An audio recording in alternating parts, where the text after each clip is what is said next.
right, there we go. Let's see, what do we start with?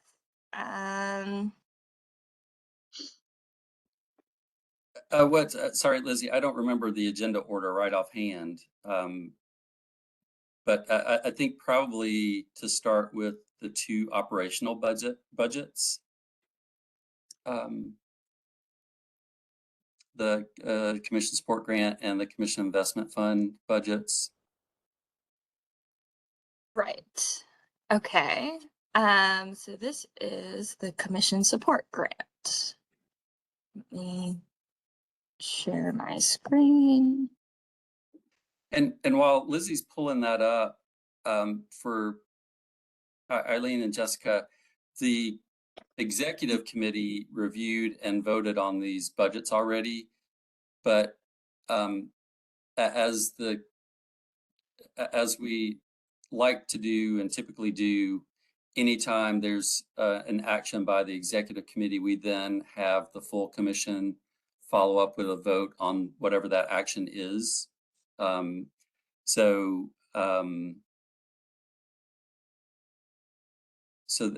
This budget was approved by the executive committee on April 8th, I think. Sorry, let me look at my calendar. Yeah, April the 8th. And Lizzie, I think you're going to have to zoom in a good bit.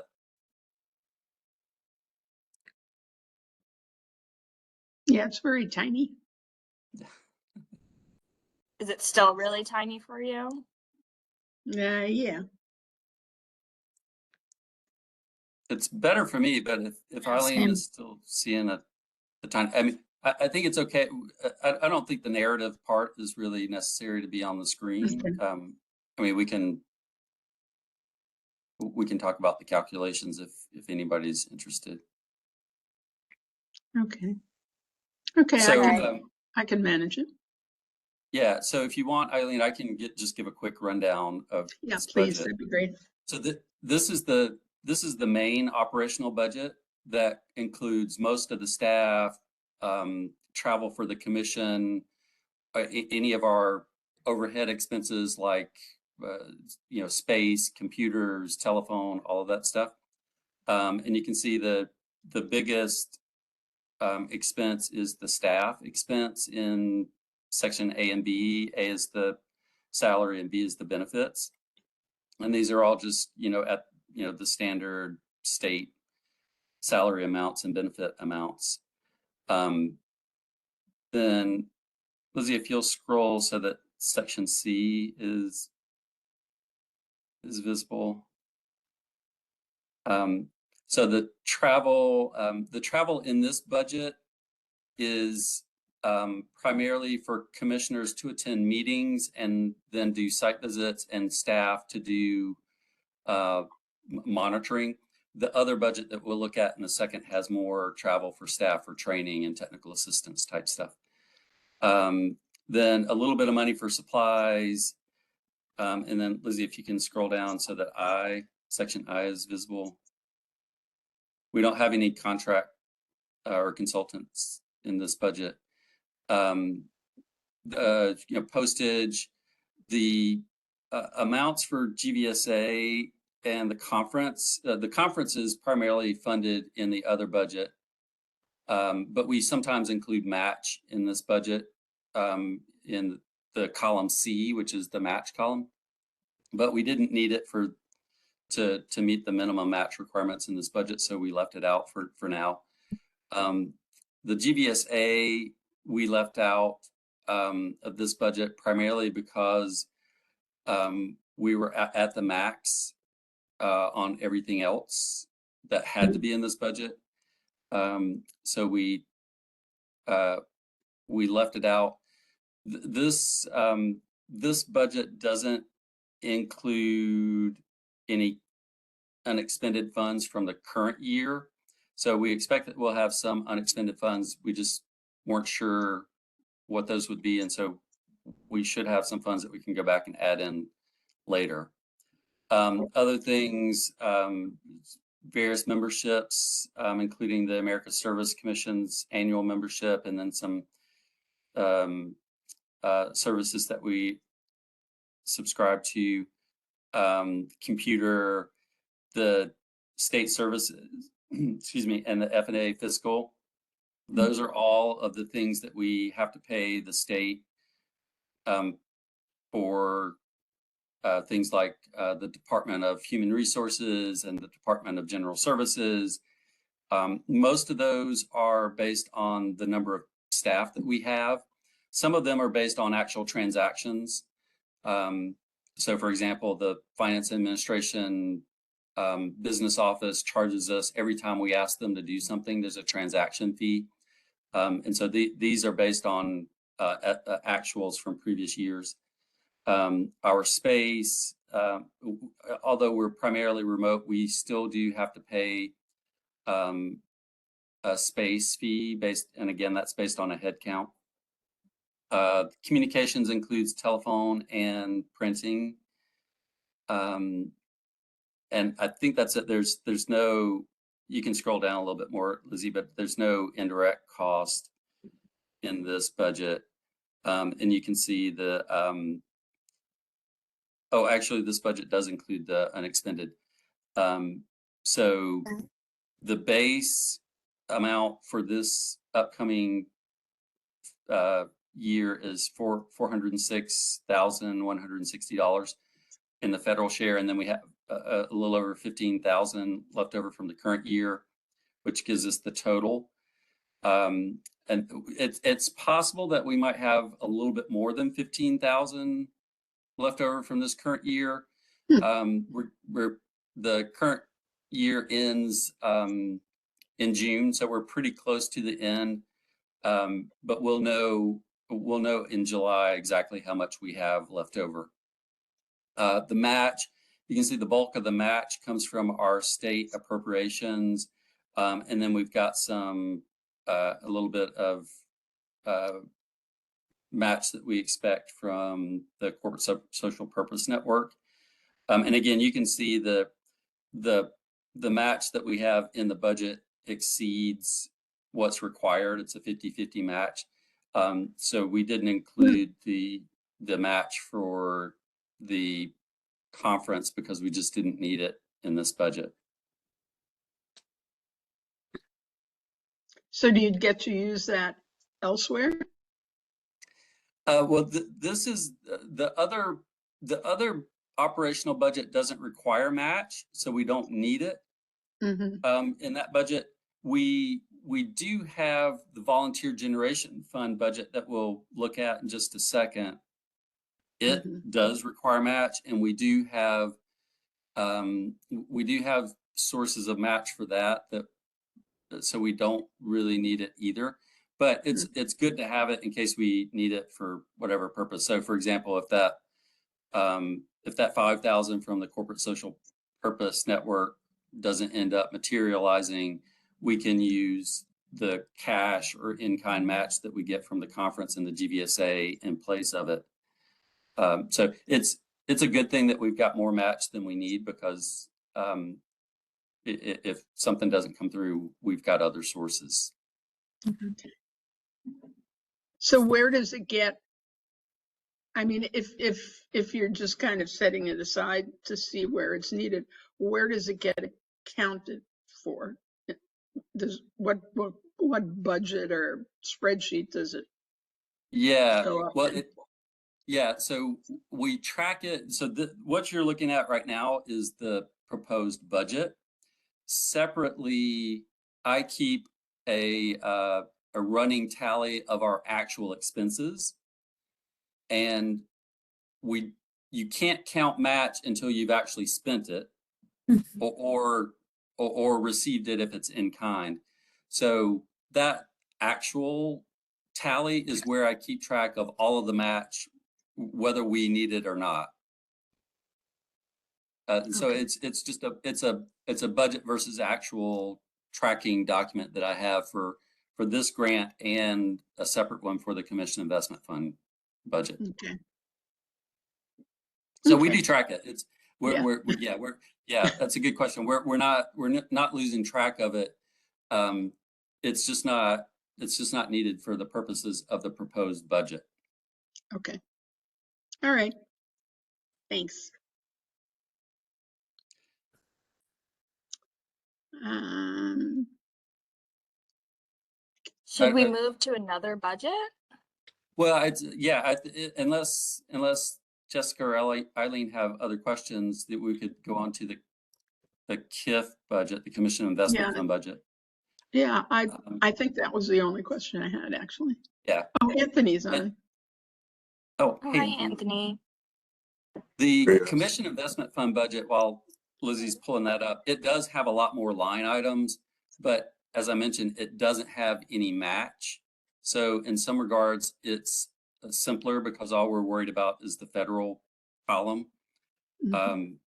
But like I said earlier, it's got a lot of different travel expenses in it for different things for staff and commissioners to do training and technical assistance. Okay. Now, what about these other tabs? Oh, you're going to a different one. Sorry, yes. I'm sorry. Oh, I can pull up the other one though. It's this within the spreadsheets, we have different tabs to calculate different things. So for example, the tab that Lizzie has right now is all of the expenses related to the conference and the GVSA. So we have all the numbers in that tab, but then we pull them into that main budget tab so that it's easier to see what's being proposed, rather than having to look at every single line item in great detail. Okay. So that's what those other tabs are. But the main tab is the one that has the, kind of the bottom line, what's going into each line item. Okay. All righty. Thanks. so that's the commission support grant, and this is the commission investment fund. Okay. Yeah. And so, as I mentioned, most of the staff are in the other budget that you just looked at. We do have one staff person covered in this budget. And then beyond staff, most of the rest of this budget is related to training and technical assistance expenses for staff, commissioners, and programs. And so you can see, beginning with, the travel section has travel for staff and commissioners and programs. And you can see there are some line items that have zeros, and those are line items that we've had in the past, but we don't have budgeted for the current year. So for the first one, the symposium, the AmeriCorps agency has actually stopped having that symposium for right now. So we don't expect any expenses for that. Then the next two, the Grants Management Institute, we just didn't have enough funds to propose sending anybody to that. Grant information. So do you keep the line items just in case it's needed or funding becomes available? Yeah, we keep them for a couple of reasons. One is, yes, in case the money becomes available, then we can just go back in and plug the numbers in. It's also, the staff thinks it's helpful for the commissioners to see the things that we've had to eliminate from the budget, because the money is tight in terms of, if we only included the line items that are funded, there would be no real discussion on what are you funding and what are you not funding. But by including the line items that aren't funded, you can kind of see what choices the staff have made in terms of what we think should be included and what shouldn't, for you all to then ask questions about, well, why didn't you put money here instead of here? And so we just think it provides a better picture for you all in terms of where the money's going. No, that's and helpful not because going. just seeing it without that explanation, I was like, I would just hide those lines, but Yeah. to show, that you guys have had to make decisions about where you're going and not going, I think that is important. So Yeah. Well, we think so. But I mean, we're always open to suggestions. So if you think it's better to not include those, we can certainly. no, I think we just need to make sure to explain that when Yeah. we bring it up. Yeah, sure. So again, the symposium, that's not happening anymore. So that was an easy one to cut out because we don't need Yeah. it. The Grants Management Institute, we actually haven't sent a staff member to that one in about 3 or 4 years anyway. So it's not something that we've really been doing. The grant information sessions, we've been doing those primarily virtually anyway. So that one was a relatively easy one to eliminate. Then you start getting into some that have some money in them. The program officer gathering, that's another one where we haven't really sent anyone to that in many years. The staff travel for training, that one we have used. And so we had to make a decision of, do we include money for staff to travel to support programs and do a couple other things, or do we put it here? And so we put it other places. A little money for staff and at least one commissioner to attend the annual leadership convening that's hosted by America's Service Commissions. Travel for commissioners and program directors to travel to a national training also hosted by America's Service Commissions.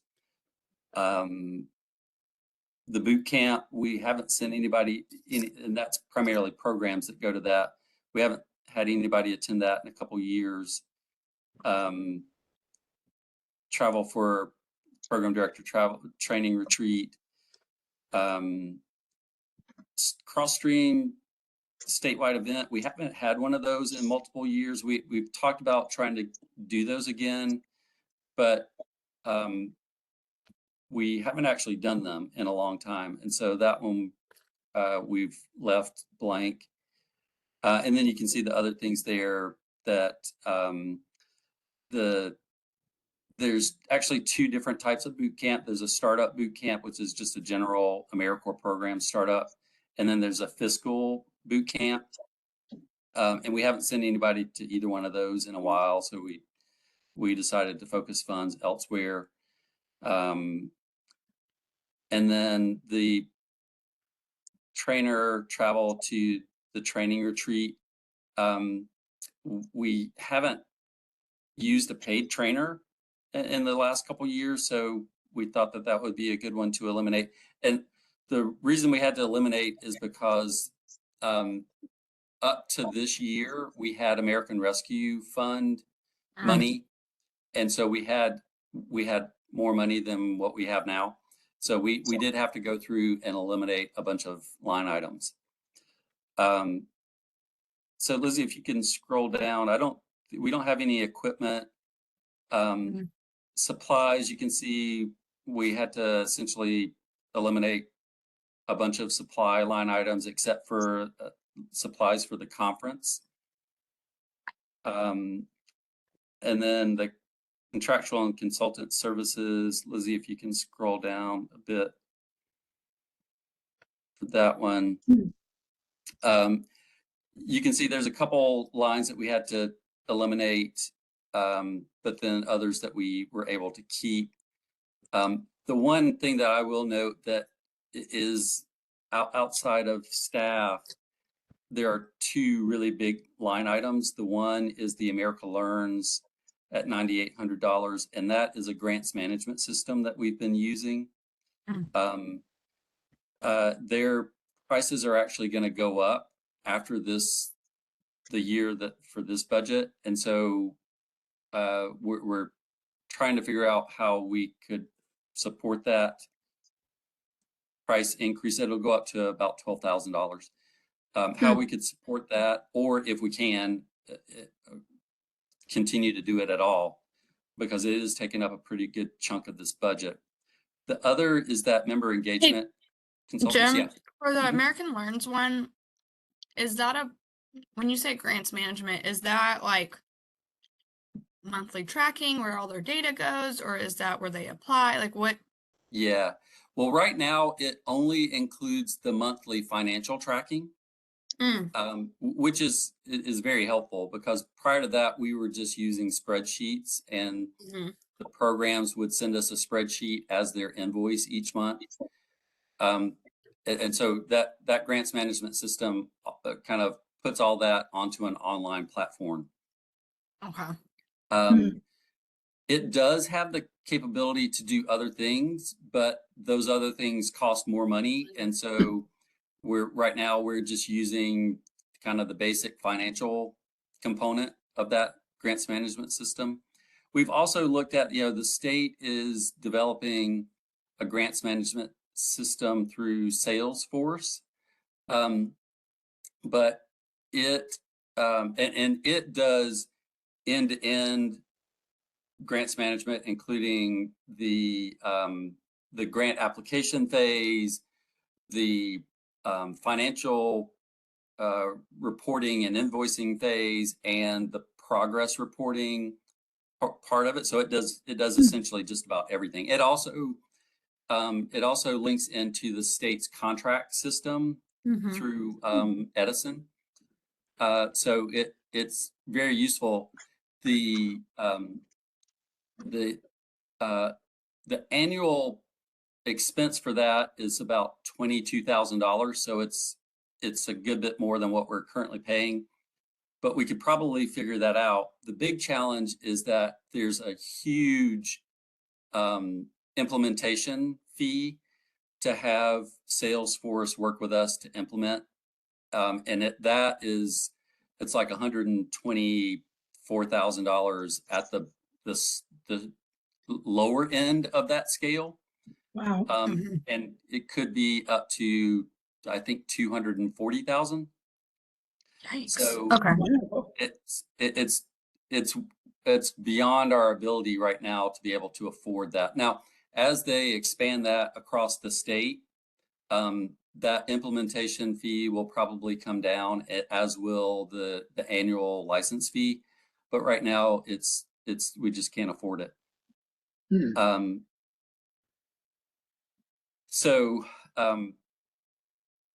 Anyway, we will be facing hard choices next year when the American Learns fee goes up to 12,000. That other big line item, the member engagement consultants, that's an online training platform that all of the programs can access and all of their members can access, that provides a variety of trainings. So like AmeriCorps 101 training for members, and there's a whole catalog of trainings that members and programs can access. So programs in general have said that they value that and that they find it really useful. But again, it's a pretty large chunk of this budget. Do we know what, like, are we able to track the utilization rate of it?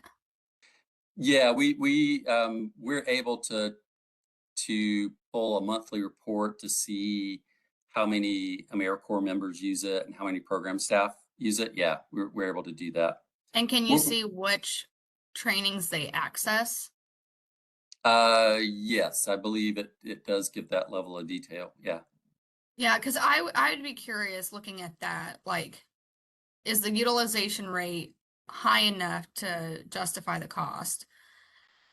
And if we know what trainings are actually accessing, is there a way for maybe staff to recreate those that then can be provided without the cost? Just a thought. Yeah. No, those are good suggestions. And we can certainly look at the utilization, at what trainings are being utilized and how much it's being utilized. We've also, in relation to both of those line items, Candace has or is working on a survey to go out to programs to essentially say, we can't afford to do everything.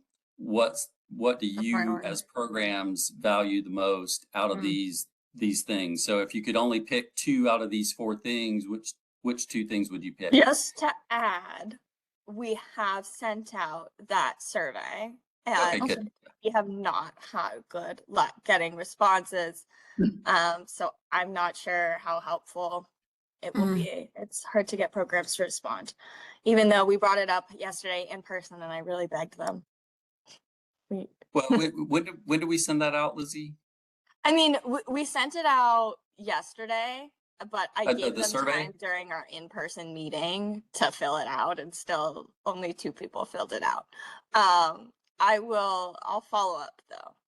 Yeah. Well, if we only sent it out yesterday, then Sure. I think we need to give people a reasonable amount of time to do it before we get too distressed about the response rate.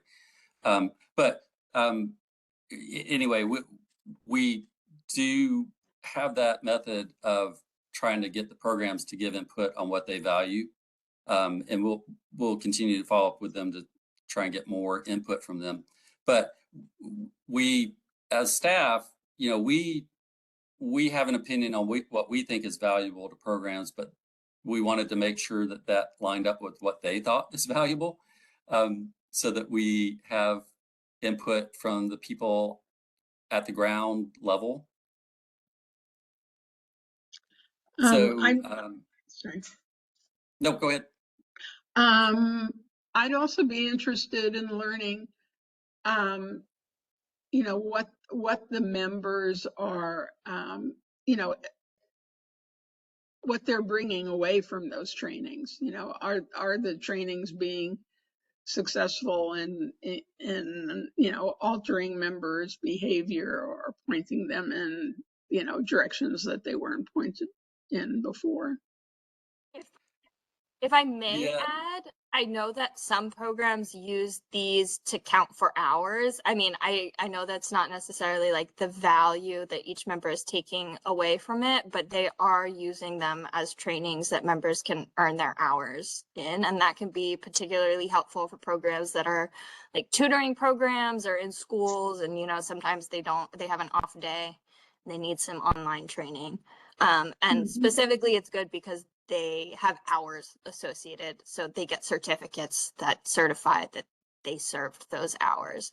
So that's a good online training platform, whereas like it can be hard to do other online trainings because it's hard for programs to verify their hours.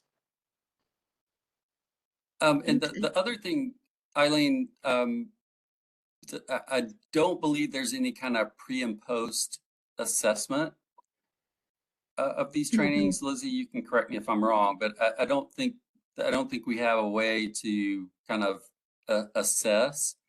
I mean, the provider has developed these, and they don't provide them just to us. I mean, they provide them to a lot of state commissions across the country. So they've developed these trainings specifically for AmeriCorps and specifically for members and for program staff to meet, to make sure that they cover federal requirements and things that need to be covered. So we feel confident that the trainings themselves are good trainings and do the things that the feds require. But in terms of being able to assess that, we don't really have a way of doing that right now. Okay. And Lizzie, you mentioned the certifying piece. Is that something that has to go through AmeriCorps, or if you all were to recreate those videos, could you provide a certificate for those hours? Well, we don't have. Sorry, I'll answer. Yeah. Because right now we don't have any kind of platform to be able to do that. That's an automated. I mean, this system is automated. Yeah, like I said, the members create a An account. username and an account, and they log in and they do the training, and the system itself tracks completion because they actually have to complete it. to be able to get credit for it. Mm. So it tracks the completion and which member and what program they're with. And so it does all of that kind of stuff automatically. And we don't currently have any technical solution to do that. I mean, we would have to create something, which we could, but we kind of get back to the issue with the grants management system. There would probably be a fairly large upfront fee to develop something like that, and then an ongoing maintenance fee if we were to try and do our own rather than using this kind of off-the-shelf solution. Got it. Yeah, so I mean, it's certainly something we can look into. I mean, we're taking notes, and so we'll look into the usage and which trainings are the most accessed and all of that kind of stuff to try and see if they're who's using it and what are they using it for. And then those what questions. I'll do too, Jim, because I know our Opioid Abatement Council has a grants management platform, and so I'll ask some questions on its capability and the cost too, to see if it's maybe less, maybe not. Yeah. It probably isn't. But and then I'll also, one of our providers, they do a lot of continuing education opportunities, and they send out certificates, and I'll ask them how they do that. And if there's maybe a way to do it that's not a huge cost burden. Okay. So I'll do some digging on my end too, just to see if there are other maybe opportunities to save some, especially if these prices are going to continue to go up, you're going to have to figure out something else. Yeah, for sure. Yeah. Yeah. I will just add that the thing that's specific about those trainings is that they're AmeriCorps specific. But I mean, it would be great to have other online training opportunities that also give certificates. So I wouldn't say don't look into that. But I think, I mean, we're like specifically like the AmeriCorps, like terms and conditions, prohibited activities. Those are the kinds of things that this resource has. And AmeriCorps is like, they regulate teleservice. So that's why it's important to have those hours be verifiable. And I think like this platform, you have to click through and answer questions so they can really say like, oh yes, you were engaged throughout it. No, I get that. Like the ones I'm talking about, it's like for licensure, continuing education. So also has to be verified that it was actually complete. So I get that. I'm just thinking if you guys were able to recreate it so that it was. I see. Yeah, I think Jessica's talking about the platform, not the content, because I misunderstood. Yeah. Okay. Yeah, because if there's a platform that we could use and create our own content, then I think that would be a potential solution. Yes. Yeah. So Jessica, whatever information you can find about both of those would be really helpful. And even if you can just provide us with a contact and we can ask questions and dive into it with somebody else. I'll find out some preliminary, and if it's anything that seems fruitful, then I will make sure to connect you. Yeah, absolutely. That would be great. Other things you can see in the other support costs. This is kind of a random collection of things. We're going to try and have an in-person retreat for program directors, but because of funding restrictions, we decided not to, and we haven't had, outside of the gathering of AmeriCorps program directors at the conference, which we do on an annual basis, we have not had an in-person program director training since pre-COVID. And so we were going to try and start that up again, but we just don't have the funds to do it, at least right now. You can see there's some annual subscriptions that we have for primarily communications. The conference is another large line item in this budget that offsets the cost in addition to the registration fees that we bring in.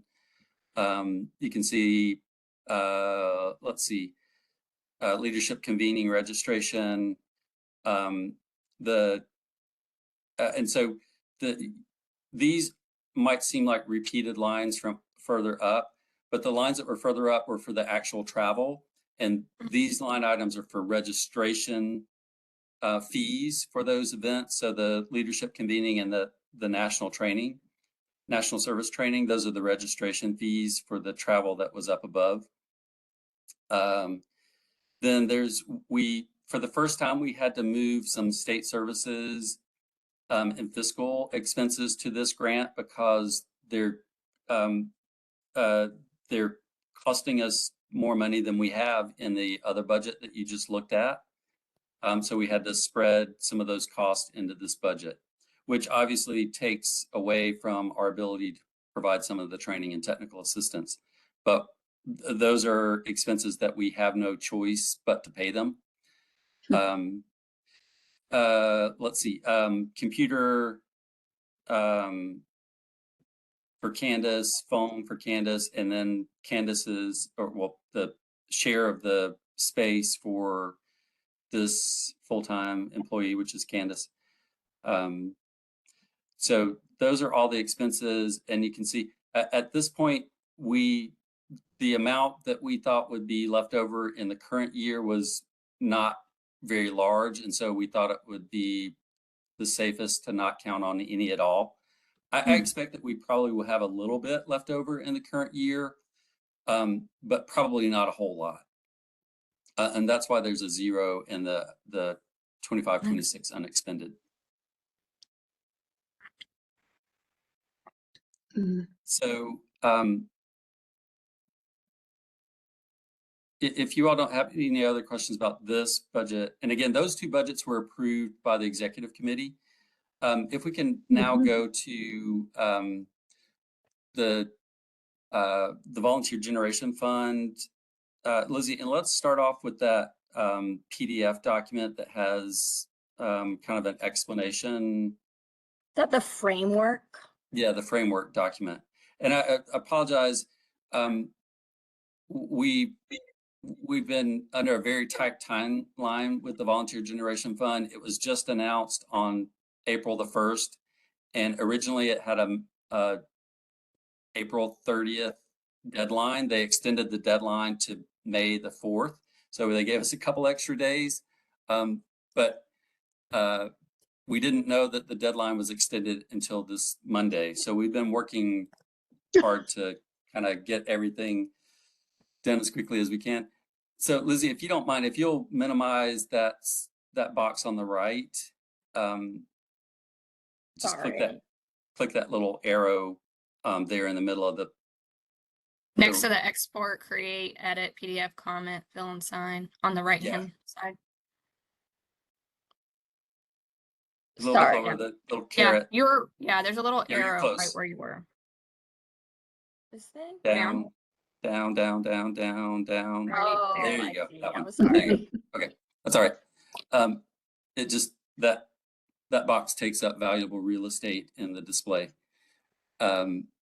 So we may not be able to get this one a whole lot bigger and still get it on the screen. So Eileen and Jessica, you should have a zoom in That's good. function Yeah, at the that's top better, of your screen Mhm. to make it bigger. We're not going to really get into this in great detail, but this list, that's great right there, Lizzie, thanks. This Okay, lists the sorry. applicants, how much they requested, their focus area, the community need assessment, whether or not they've been funded by Volunteer Tennessee in the past, whether or not they have some sort of unique value that they're proposing, the primary volunteer population and the population served. And this is all for the Volunteer Generation Fund grant application, which I just mentioned. The notice of funding opportunity came out April 1st, and it's due on May the 4th. And that is a competitive grant. So we apply, and we don't know whether or not we're going to get it until the AmeriCorps agency makes that decision. What we've done in the past is we've reached out to partners and said, hey, if you want to be part of our Volunteer Generation Fund application, let us know. tell us what you'd like to do with funding, how much funding you want. And then we combine all of that into a single application that Volunteer Tennessee then submits to the AmeriCorps agency. It's a 3-year grant cycle. And so what we're talking about right now would be just the funding for the first year of this new 3-year grant cycle. So Lizzie, if you can scroll down to, I think if you can just kind of scroll down to the very last bit, which is the kind of the rationale piece. Yeah, keep going. Keep going. Yeah, there. If you, yeah, there you go. So this is kind of the general philosophy that staff applied in making the recommendations that we'll show you in just a second. It's not a straight, you know, the applicant that had the best application gets 100% of funding. And then as you go down, they get lower percentages. It's not that kind of approach. It's more of a kind of a more nuanced approach that it takes into consideration a variety of factors, not just the strength of the application itself, but, you know, where are they geographically? What's their target population that they're proposing to serve? How much money did they ask for in the first place?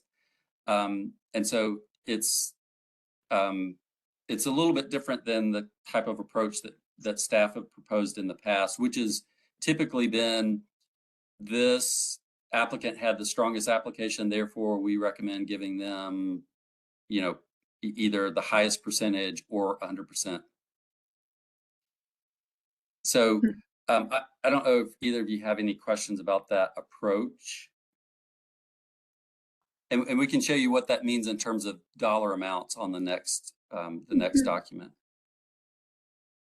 I don't have any questions on the approach. I think looking at the table, the one thing I wondered was because it says previously funded by Volunteer Tennessee. Mm-hmm.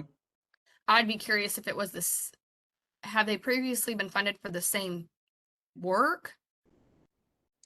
Or is this new? Cases, yeah, in some cases they've been funded for the same work. In some cases it's slightly different. So I think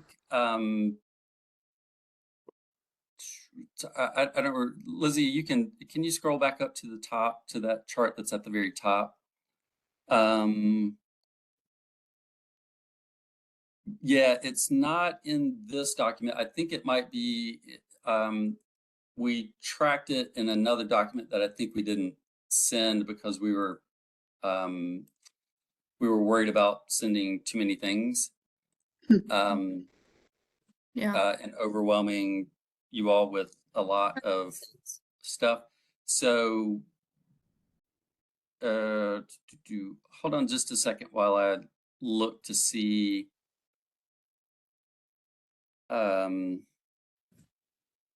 if I can find the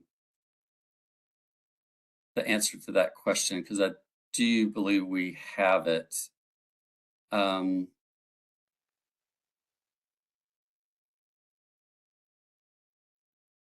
Okay, so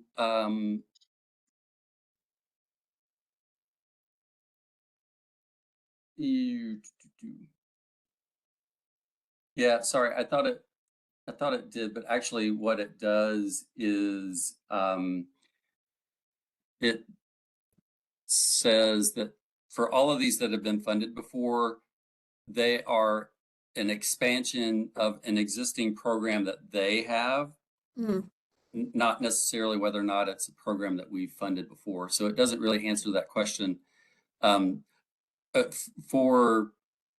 the ones that we've funded before, the United Way of Middle Tennessee is the only one that is probably pretty much a continuation of what they've funded before.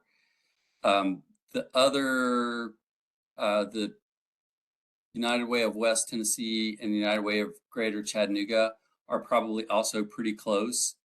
Okay. The other ones have gotten funded, but for different types of programs.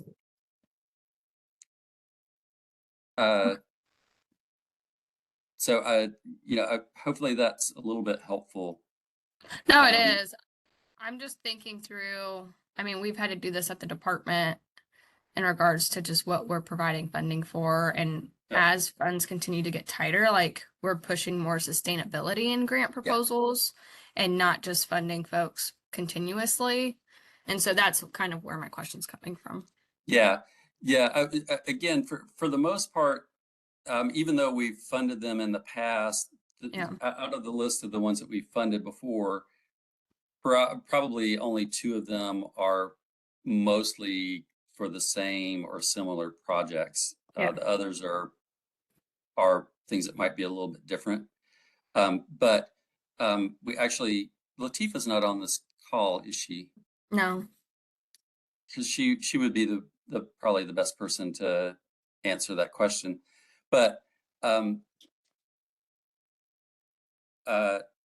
they're none of them are probably too terribly far away from what we funded them in the past. I mean, they're probably at least in some way or another connected to what we've given them money to do in the past. I don't think any of them have something that's like an absolutely completely new program or project.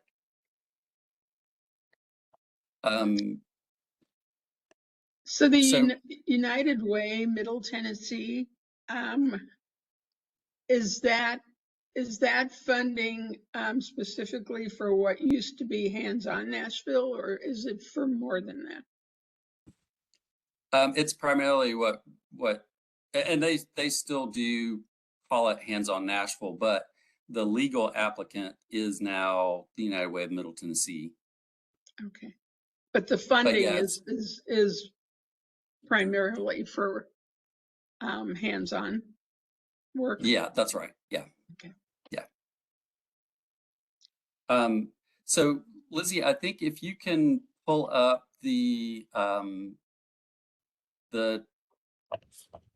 document, let's see. I think the document that has the individual applicants and the amounts that they requested and what's being recommended. I know we've only got 5 minutes, so I'll try and go through it quickly. I'll also note that the executive committee ran out of time. Well, they didn't run out of time. We had trouble with people joining, and then because of that, we lost quorum before the executive committee could get to this budget. So this budget will need to be approved by the commission at the May meeting retroactively after the budget has actually been submitted, because again, the due date is May the 4th. And that does happen occasionally. Staff prefer not to do it that way, but there just wasn't really any choice because there wasn't a quorum at the executive committee to approve it. And also the other thing is that this budget that we're presenting to the staff today is a little bit different than what we showed to the executive committee, because we didn't yet know what those sub-applicants were going to request, because the huge portion of this budget is pass-through money to those sub-applicants. And Lizzie, actually, can you bring up the other document? This is the main budget, and we'll come to that one in just a second.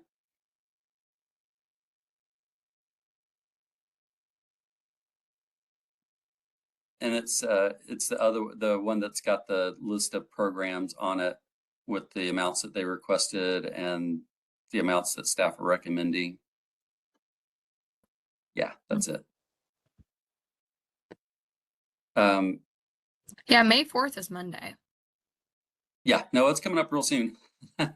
It's real soon. Well, and that's why, the executive committee, again, they met on, what did I say, the 8th, the 1st? No, the 8th. They met on the 8th. So if they had quorum for that, it would have been approved before the application due date, but it just didn't work out that way. So Lizzie, if you can make it bigger so that it essentially fills the screen. Yeah, maybe a little bit smaller so that we can see the applicant on the far left. Yeah, okay, I think that's probably pretty good. So you can see this has kind of a summary of the longer written document with, you know, kind of the fit, risk, geographic value, you know, whether or not it's an innovative program related to what they proposed in the past. And then from that, we gave them kind of tiers. And then what they proposed in federal funding and match, the percentage of the match. And this grant requires a 50-50 match. And you can see there was one applicant that didn't meet that threshold. And then you can see the recommended amounts. And again, if you look at the percentages of funded, and that's the percentage of federal fund requested versus what staff is recommending, you can see it's not a straight line of the top ranked gets the most money. But it's still the top rank, which is the United Way of Middle Tennessee, gets a pretty large percentage of what they requested, 65%. And money-wise, they requested the largest amounts to begin with. So you can see the others and what staff is proposing, that their funding amounts. And what we did is we used either their actual match percentage or 50%, whichever was higher, for what staff recommends. And so we would need to, if this grant gets funded at the federal level, and we have enough funding to go back and offer these amounts, we would have to go back to these programs and say, you request X amount, we can only give you Y, and you have to meet this match amount, or percentage. And so that's where those numbers come from. So this essentially could change because the Green Beret Youth Initiative may come back and say we can't do 50% match. Yeah, well, they could, and there is some wiggle room for individual applicants as long as our total match is at 50%. Okay. And that's a little bit clearer when we look at the main budget. This is just the subrecipient, the subgrantee portion of the main budget. But we wanted you to see it so that you could see the staff rationale and the funding amounts. So you can see the total federal share for all the subrecipients is $406,000, and then the match amount you can see is a bit more than 50%.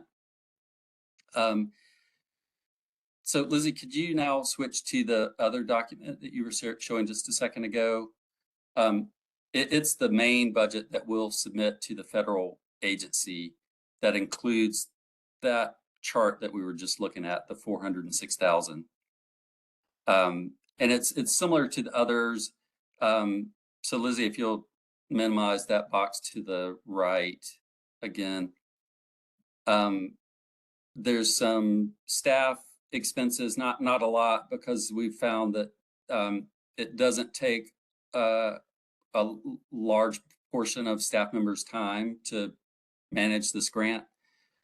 So it's roughly 3% for 2 different staff members to do various things under this grant. So a total of roughly 6% of a full-time staff person's time. So if you can scroll down, Lizzie, and you can see we're not proposing, we don't have any kind of cash match to provide for anything. That's why there's zeros in the match column. There's some travel for staff, the roadshow that the Joint Communications and Strategic Partnerships Committee proposed last year, a national conference, a program director meeting, travel for subgrantees to attend our conference. And then you can see there's a little bit of money for supplies for roadshow, and then the Kids Serve Summer Challenge. The staff are proposing that we take that over from the First Lady's office after this administration ends. And we'll talk more about that at the commission meeting. But if we were to do that, we would need to add a little bit of money in this budget for that. You can see there's a portion of the grants management system to include these subgrantees in that grants management system. Some possible money for the Kids Summer Challenge. If we take that on, there's some training money for staff and subgrantees. And then you can see a little bit lower in the other. The largest share of this budget is in that subgrant, the $406,000, and then the match that they propose. The next biggest is the Tennessee Serves portal, and that's Volunteer Tennessee's online volunteer management system. So that's that $74,000 there. We do get some in-kind match from the partners in that, so there's some match there. And then there's a little bit of money for the share of staff, computer, phone, and space. And Lizzie, if you'll scroll down, you can see that the total is a little bit under 500. The AmeriCorps agency didn't have a firm cap, but they said that they expected that grants would range between 100,000 and 500,000. So we interpreted that to mean that they probably wouldn't fund anything that was over a $500,000 request. And you can see the match currently exceeds the amount that's being proposed. And so, Jessica, that goes back to your question. If the Green Beret came back and said, we just can't do 50%, we would have some flexibility to tell them, okay, you don't have to, just tell us what you can provide and we'll make it work. Yeah, that makes sense. So sorry, I know we're over time, but that's that budget and kind of all of the stuff that goes behind it. So I don't know if either of you have additional questions. No, that all makes sense to me. Yeah, it all makes sense. Okay, and again, this is a competitive budget, so we don't, whether or not we get it. Yeah, we won't know that until I think they said that they would announce the results in, I think, July and make awards in August. So we'll know fairly soon, but it's whether or not we get it is not up to us. Whereas the other two budgets are formula grants, and so we pretty much get those amounts every year. Yeah, that makes sense. Okay. Yeah, look, all looks good to me.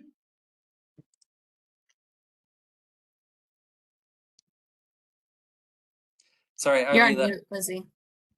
Yeah, that took up all the time. Yes, Yeah. thank you, everybody. I know that did take up all the time, so I think we'll wrap up. And I assume the next time I see everybody will be the commission meeting in May. Will we Sounds have good. time at the commission meeting to break into committees and do work on that state plan?